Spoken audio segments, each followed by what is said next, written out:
என்னுடைய பெயர் திரு. நான் சட்டக்கல்லூரிலேருந்து வந்திருக்கேன். என்னோட சேர்ந்து ஒரு 50 மாணவர்களும் இன்னைக்கு சட்டக்கல்லூரிலேருந்து திரண்டு வந்திருக்காங்க. இந்த போராட்டத்தை நாங்க எப்படி பார்க்குறோம் அப்படின்னா, இன்னைக்கு கடந்த 10 வருடங்களா கல்வித்துறையில் ஏற்பட்டிருக்கக்கூடிய மிக நெருக்கடியான ஒரு விஷயமா தான் நாங்க பார்க்குறோம். குறிப்பா இந்த நீட் அப்படின்றது வெறுமனே கல்வி சார்ந்த பிரச்சனை மட்டும் கிடையாது. மருத்துவத்துறையே இன்னைக்கு ஒட்டுமொத்தமா தனியார் மயமாக்கக்கூடிய ஒரு விஷயம் தான் இந்த நீட்டா நாங்க பார்க்குறோம். ஏன் அப்படின்னா, இன்னைக்கு இந்த நீட்டுக்குள்ள யார் வர முடியும் அப்படின்றதே இப்போ எல்லாருமே இந்த போராட்டத்தில் பேசின ஒரு விஷயம் தான்.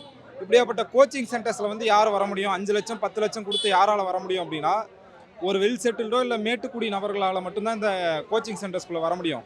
இதை பற்றி சொல்லணும் அப்படின்னா, ஆளுநர் கூட போன வாரம் ஒன்று சொல்லியிருந்தார்.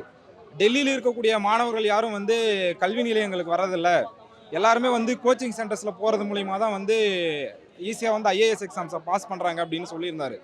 ஆக இந்த நீட்டினுடைய நோக்கமே என்னன்னா, கல்வியினுடைய அடிப்படை நோக்கத்தையே சிதைச்சிட்டு இப்படி கோச்சிங் சென்டர்ஸை வளர்த்து விடுறது தான் இந்த நீட்டினுடைய நோக்கம். இன்றைக்கி சென்னையை மட்டும் நம்ம எடுத்துக்கிட்டோம் அப்படின்னா ஒரு 500லேருந்து 1000 கோச்சிங் சென்டர்ஸ் இருக்கும். ஆக நீட் இவங்க எதை அடிப்படையில் சொல்கிறாங்கன்னா, நாங்கள் தகுதி திறமை அப்படின்னு சொல்கிறாங்க. அப்படிலாம் கிடையாது. ஒரு மாணவன் 6வதுலேருந்து 12வது வகுப்பு வரைக்கும் அந்த பேசிக் எஜுகேஷனே தெரியாமல் ஒரு கோச்சிங் சென்டர்ஸ்குள்ளே போயிட்டு ஒரு 10 வருஷம் இல்லை 5 வருஷம் அதை மட்டுமே படிச்சுட்டு தான் டாக்டர் ஆக முடியும்னா இது எப்படியாப்பட்ட தேர்வாக இருக்க முடியும்? ஆக அவங்க சொல்லக்கூடியதே தகுதி திறமை அப்படின்றதே மோசடியான ஒரு விஷயம்தான். ஒட்டுமொத்தமாக மருத்துவத்துறையை கார்ப்பரேட் மயமாக்குறது தான் இந்த நீட்டாக நாங்கள் பார்க்குறோம். முக்கியமாக இந்த இளைஞர்களுடைய எழுச்சி அப்படின்றது வெறுமென இன்னைக்கு நீதிபதி சொல்லிட்டாரு அப்படின்றதுக்காக மட்டும் நடக்கலை. 10 வருஷமாக அவங்க சந்திக்கக்கூடிய மிக முக்கியமான பிரச்சனையாக இருக்கக்கூடிய இந்த வேலைவாய்ப்பு, கடுமையான பொருளாதார நெருக்கடி, இதெல்லாம் வட மாநிலங்களில் தொடர்ச்சியாக நடந்துக்கிட்டு இருக்கு. அதனுடைய ஒரு ஸ்பார்க் தான் இப்படி இளைஞர்கள் கூடினது. ஆக இன்னைக்கு இந்த இந்துத்துவ பல அமைப்பு இதை கேலி செஞ்சு இதை ஏதோ தீவிரவாதிகள் உள்ளே புகுந்துட்டாங்க அப்படின்ற மாதிரிலாம் பேசிட்டு இருக்காங்க. ஆக அவங்க நாங்கள் என்ன சொல்லிக்கிறோம் அப்படின்னா, அடிப்படையிலேயே மாணவர் விரோத பல அமைப்புகள் இருக்குது. ஏபிவிபின்னு சொல்லிக்கிறாங்க நாங்கள் மாணவர் அமைப்பு அப்படின்ட்டு. ஆக மாணவர் விரோத, குறிப்பாக ஆர்எஸ்எஸ் பிஜேபி இவங்களாம் மக்கள் விரோத ஒரு அமைப்பாக தான் நாங்கள் பார்க்குறோம்.